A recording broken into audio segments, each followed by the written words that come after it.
우리가 인디언으로 알던 사람들, 하늘의 따뜻한 바람이 그대의 집에 부드럽게 불기를, 위대한 정령이 그 집에 들어가는 모든 사람들에게 축복을 내리시기를, 너의 가죽신이 눈 위에 행복한 발자국을 남기기를, 그리고 무지개가 항상 너의 어깨에 닿기를. 체루키족의 기도. 발간사. 국립중앙박물관은 2024년 특별전 우리가 인디언으로 알던 사람들을 개최합니다. 인디언 하면 떠올리는 단편적인 모습을 넘어 깊이 있고 풍부한 문화와 역사를 가지고 현재 우리와 함께 살아가는 북미 원주민의 모습을 담고자 합니다. 이번 전시는 국립중앙박물관과 덴버 박물관이 공동으로 기획하였습니다.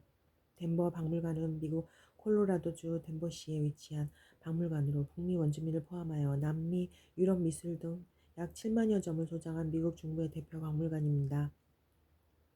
또한 300여 점에 이르는 한국 미술품을 소장한 기관으로 1971년부터 한국시를 운영하고 있습니다. 우리가는 2023년 한국실 전당 큐레이터 지원과 분청사기 특별전 개최 등 다양한 사업을 함께하고 있습니다. 그동안 국립중앙박물관은 세계의 다양한 문화와 역사를 조명하는 특별 전시를 꾸준히 개최해왔습니다. 이번에는 덴버 박물관의 특색 있는 북미 원주민 소장품을 바탕으로 한국의 그들의 역사, 문화, 예술을 보여주는 전시를 기획하게 되었습니다. 과거와 현재를 아우르는 북미 원주민의 공예, 회화, 사진 등 엄선한 151점의 전시품을 만나볼 수 있습니다. 한국에서는 처음 열리는 북미 원주민 주제의 특별전은 서울 전시에 이어 부산광역시립박물관으로 순회합니다. 이번 전시는 우리가 인디언으로 알던 사람들을 다시 바라보게 해준 과정이었습니다. 그 여정을 여러분도 함께하며 다른 문화를 편견 없이 오롯이 바라보는 경험을 하시길 바랍니다. 미국 대륙에만 570여 개의 부족에 달하는 북미 원주민은 하나의 획일적인 개념이 아니며 지역에 따라 다양한 문화를 가지고 있습니다. 이번 전시를 통해 모든 것은 연결되어 있다고 믿었던 이들의 삶과 문화를 가슴으로 공감하는 계기가 되기를 바랍니다. 한국에서 최초로 열리는 북미 원주민 특별전이 가능하도록 해주신 덴버 박물관의 크리스토프 하인리 관장님을 비롯한 직원 여러분께 진심으로 감사드립니다. 아울러 서울과 부산에서의 전시를 위해 애써준 모든 분에게 고마움을 전합니다. 2024년 6월 국립중앙박물관 윤성용.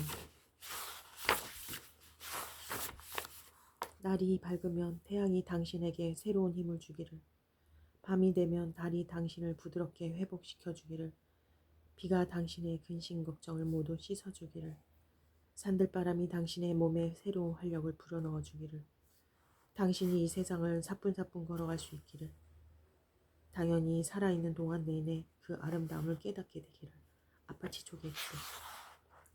우리가 인디언으로 알던 사람들, 우리는 북미 원주민을 얼마나 알고 있을까? 인디언이라고 하면 우리는 왠지 친숙하게 느끼고 서부 영화에서 머리를 독수리 깃털로 장식한 추장의 모습을 떠올릴 것이다. 게다가 의외로 주변에서 북미 원주민 관련 정보나 이미지를 흔히 접할 수 있다. 즐거운 캠핑장에서 마주하는 원뿔 모양 텐트나 우리가 자주 먹는 스낵 인디안밥, 그리고 유명한 한국 영화 기생충은 중요한 장면에서 주인공이 추장머리 장식을 하고 나타난다. 그러면 이런 우연한 만남이나 정보들은 우리가 북미 원주민을 이해하는 데 얼마나 도움이 될까? 오랫동안 영화를 비롯한 각종 매체에서 그려진 북미 원주민의 이미지는 우리가 생각하는 것과 크게 다르지 않았다. 오늘날 수많은 정보를 모아 새로운 정보 혁명을 가져온다는 인공지능 AI는 북미 원주민의 모습을 어떻게 그릴까? 놀랍게도 인공지능이 그리는 북미 원주민의 모습은 우리가 생각하듯이 독수리 깃털로 머리를 장식한 추장 이미지와 크게 다르지 않다. 그러나 독수리 깃털 머리 장식이 있는 부족은 수많은 부족 중 아주 일부이기에 북미 원주민을 대표할 수 없다.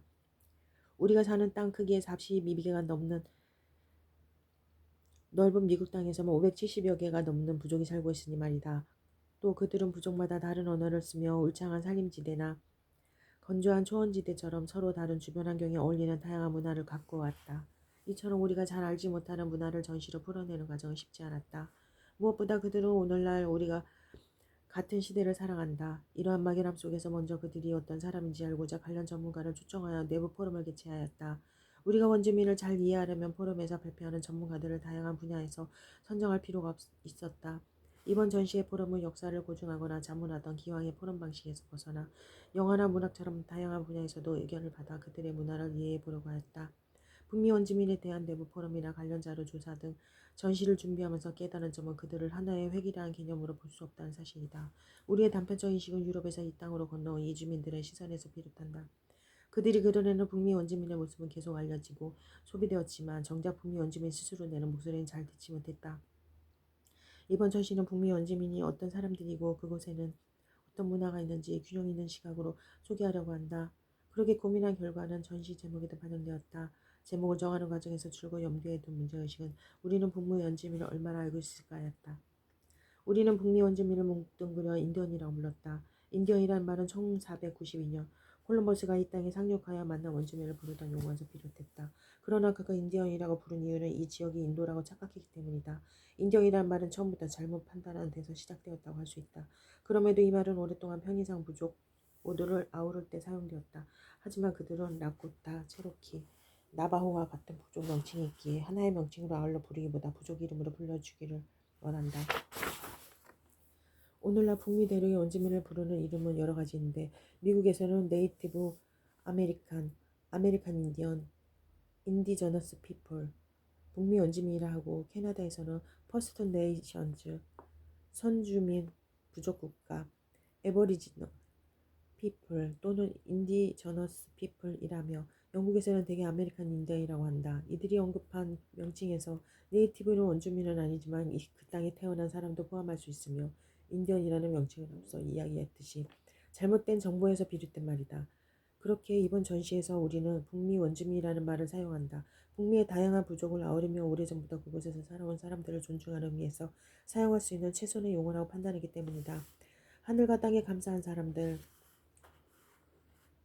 이번 전시에서는 미국의 덴버 박물관이 소장한 북미 원주민 예술품 중 공예, 회화, 사진 등 151점을 선보인다. 덴버 박물관은 미국에서 북미 원주민 미술품을 최초로 수집한 박물관의 하나이다. 이곳은 또한 북미 원주민 예술품 관련 전시 부서가 따로 있어서 전시의 기획과 의도를 같이 고심하면서 주제에 맞는 다양한 전시품을 함께 선정하였다. 일부는 북미 원주민의 세계관과 삶을 담고 있다. 전시실에 들어서면 가장 먼저 아이를 위한 요람과 대형 TV가 관람객을 맞이한다. 이곳은 북미 원주민들이 세상을 바라보는 법을 소개하려고 공간을 연출하였다. 북미 원주민은 문화가 다양하지만 공통으로 사고하는 것도 있었다. 그들은 사람뿐만 아니라 자연과의 관계를 중요시하였고 조화, 균형, 협력, 평등을 강조하였다. 또 세상을 하나의 원을 이루며 이 안에 모든 것이 연결되어 있다고 믿었다. 북미 원주민의 세계관은 그들 삶의 여러 곳에서 찾아볼 수 있는데 대표적 사례가 요람과 티피라는 것입니다. 북미 원주민은 아이가 태어나면 요람에 태워 어디든 달려갔다. 여기에는 아이가 자연을 포함한 주변 세계를 잘 관찰하라는 뜻이 들어있었다. 북미 원주민 중 대평원에 사는 사람들의 집인 티피는 여러 개가 둥그렇게 배치된다. 북미 원주민의 원형적 세계관에 이렇게 집을 만들고 자리를 배치하는 모습에도 반영되어 있다. 이처럼 북미 원주민은 인간을 세상의 일부로 생각해 인간과 더불어 살려고 노력했다. 북미 대평원 원주민의 인사말 중 이타쿠예 오야신이 있다.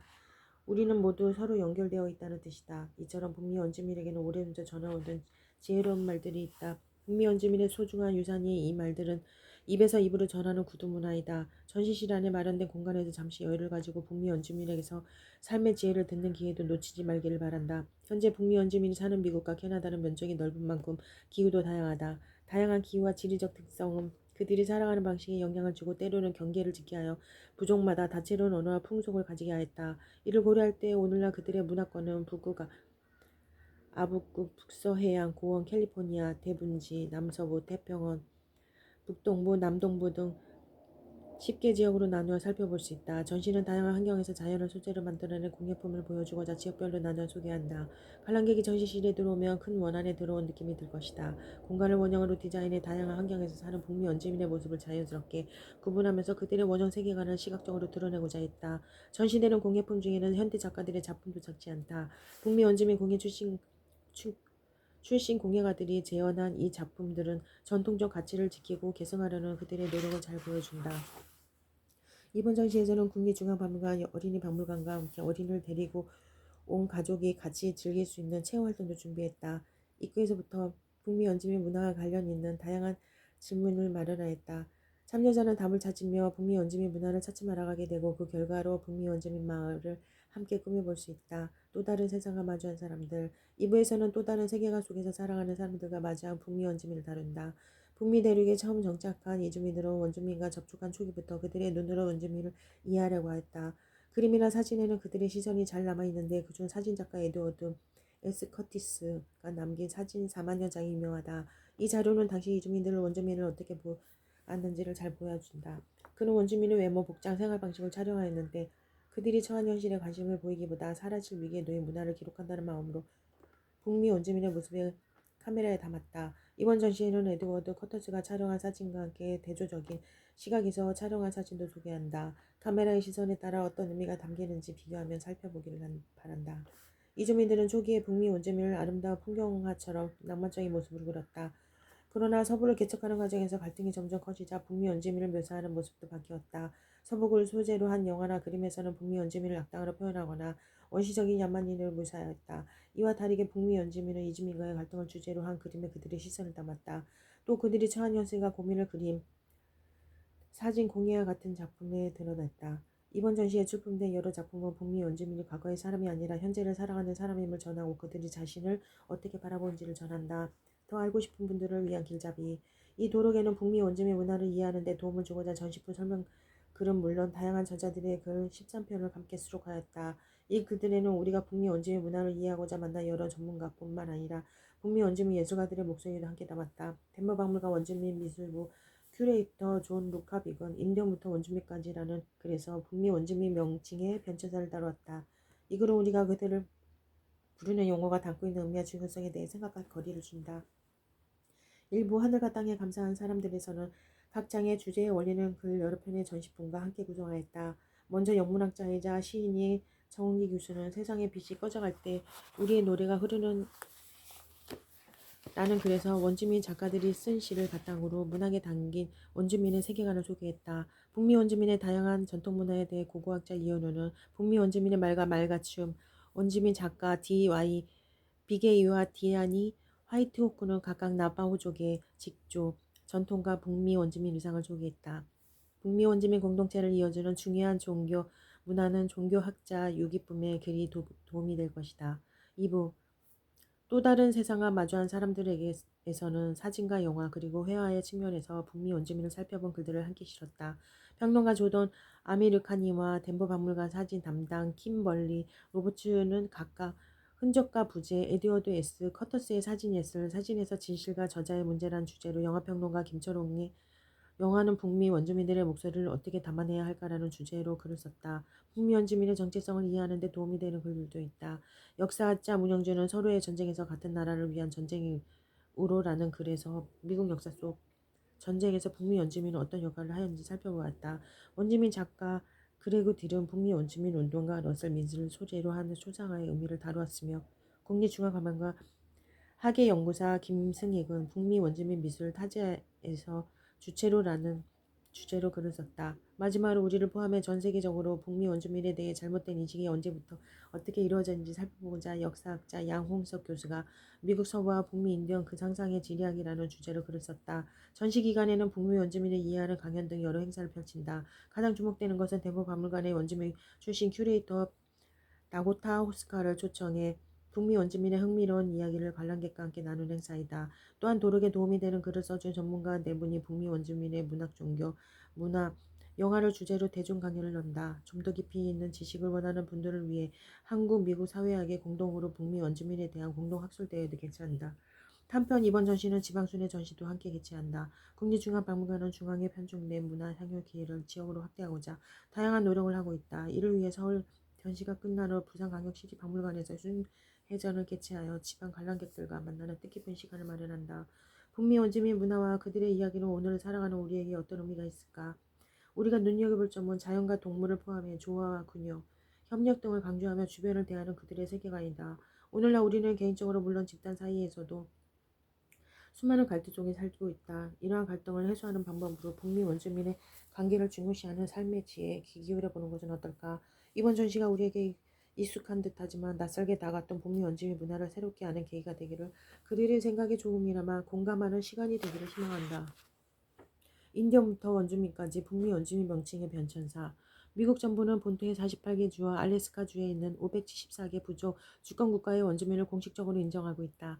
캐나다 또한 600개 원주민 부족과 무리를 인정하고 있다. 그러므로 북미 원주민을 서술하는데 믿기 어려울 만큼 다양한 용어가 사용된다는 점을 상상할 수 있다. 그러나 일관된 점이 있다면 모든 경우에 특정 부족 또는 국가의 이름으로 불리기를 선호한다는 사실이다. 어떤 용어가 어떻게 사용되는지, 그리고 시간이 지나면서 일부 용어들이 왜 다른 것으로 대체되었는지를 이해하려면 먼저 인디언이라는 말의 의미를 살펴보아야 한다. 1600년대 동부 해안을 따라 설립된 유럽 식민지 시대의 유산을 보존하고 해석하는 기관 중 가장 잘 알려진 비영리 단체 콜로니얼 윌리엄 니즈버그 재단은 인디언을 다음과 같이 설명하고 있다. 인디언은 유럽 언어에서 수용된 용어로 15세기 북미에서 비롯했다. 이탈리아의 탐험가 크리스토퍼 콜럼버스가 유럽에서 서쪽으로 항해를 시작했을 때 그가 아시아 대륙의 인도라는 나라에서 상륙하려고 했다는 것은 잘 알려져 있다. 하지만 카리브해 해안에 상륙한 콜럼버스는 그곳을 겐지스강 너머에 있는 인도의 섬들 중 하나일 것이라고 추측했다.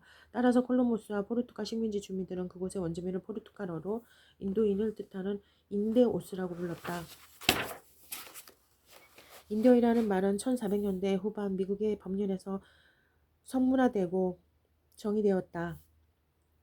법적 대중문화적인 면에서는 이 용어가 계속 사용될 수 있었으나原住民들은 이를 선호하지 않으며 캐나다 등 많은 공동체에서 현재 인디언이라는 말은 비하 표현으로 여겨진다. 그 부정적 연관성은 이 지역에 정착한 식민주의자들이 원주민 사회에 400년 이상 가한 식민지 트라우마, 즉 대량 학살과 강제적 문화 수용뿐만 아니라 원주민의 용어보다 식민주의자들의 용어에 특혜를 준 데서 비롯한다. 이 때문에 오늘날 인디언이라는 말을 단독으로 전시회에서 사용하는 것은 문제가 된다. 위에서 언급한 바와 같이 이는 미국에서 법적 용어로 사용된 지 오래되었으며 특정한 장소에서는 여전히 사용되고 있지만 이것을 언제 어떻게 사용하는 것이 적절한지 관람객들을 교육하는 것은 어렵고 혼란을 불러오는 일이기 때문이다. 인디언이라는 말의 용법이 복잡하긴 하지만 특정 상황에서는 여전히 허용 가능한 방식으로 사용되고 있다. 아메리카 원주민 언론인 협회의 작성 가이드에 따르면 인디언 영토는 미국 법령에서 사용되는 법률 용어이다.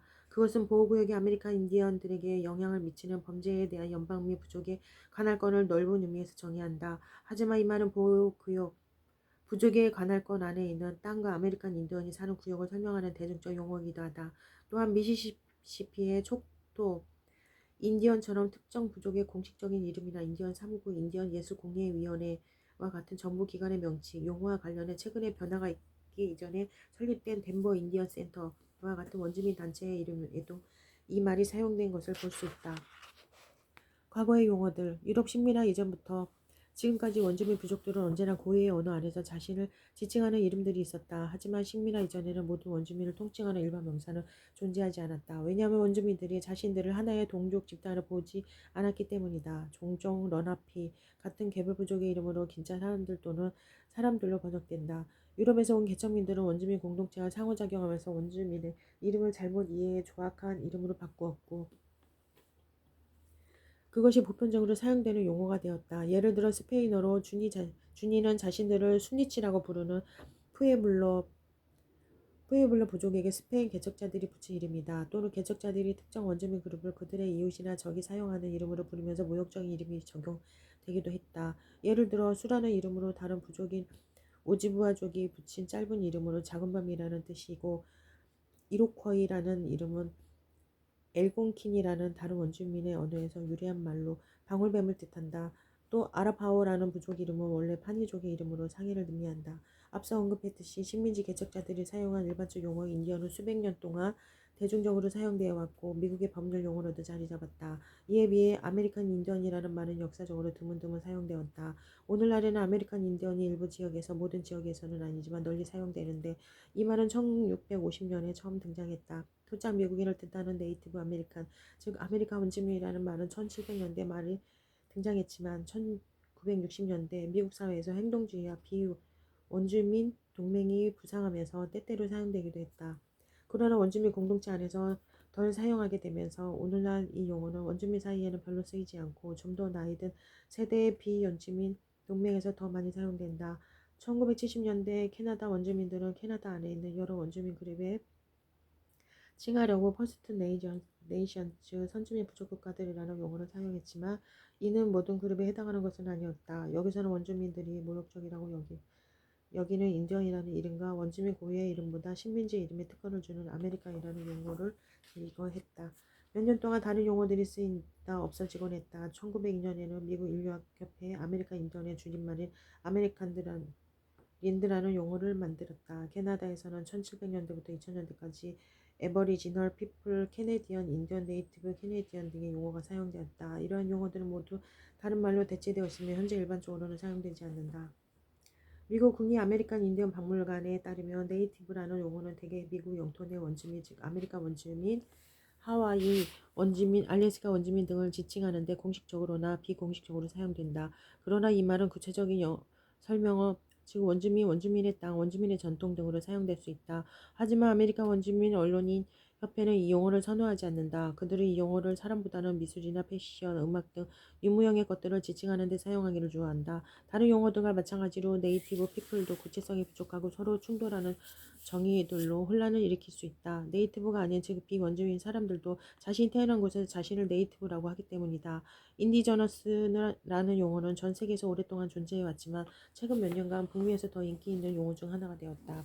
유엔 소수자 차별방지 보호 소위원회의 특별보고관인 마르티네스 코보는 원주민 공동체들, 사람들, 국가들을 침략 이전과 식민지 이전의 사회와 역사적 연속성이 있으며 그 영토들 또는 일부 지역에서 현재 지배적인 사회의 다른 부분들과 자신들이 구별된다고 생각하는 이들이라고 정의한다. 그런 원주민 그룹을 정의하는 데 중요한 측면은 연속성과 관련이 있다고 지적한다. 이 역사적 연속성은 다음 요인들 중 하나 이상이 현재까지 지속되는 경우 성립한다. 선조의 영토 혹은 적어도 그 일부를 점유, 그 땅의 원래 거주자와 같은 혈통, 보편적이거나 구체적으로 드러나는 문화적 표현, 종교 부족 체제 내에서는 생활, 원주민 공동체의 구성원, 의복, 생계수단, 생활방식 등 언어, 단일 언어, 모국어, 가정이나 가족 내에서 익숙한 의사소통 수단 또는 주로 선호되고 늘 사용되며 보편 또는 정상 언어로 사용되는지, 그 나라의 특징 지역이나 지구상의 특정 지역에 거주하는 것, 기타 관련 있는 요인.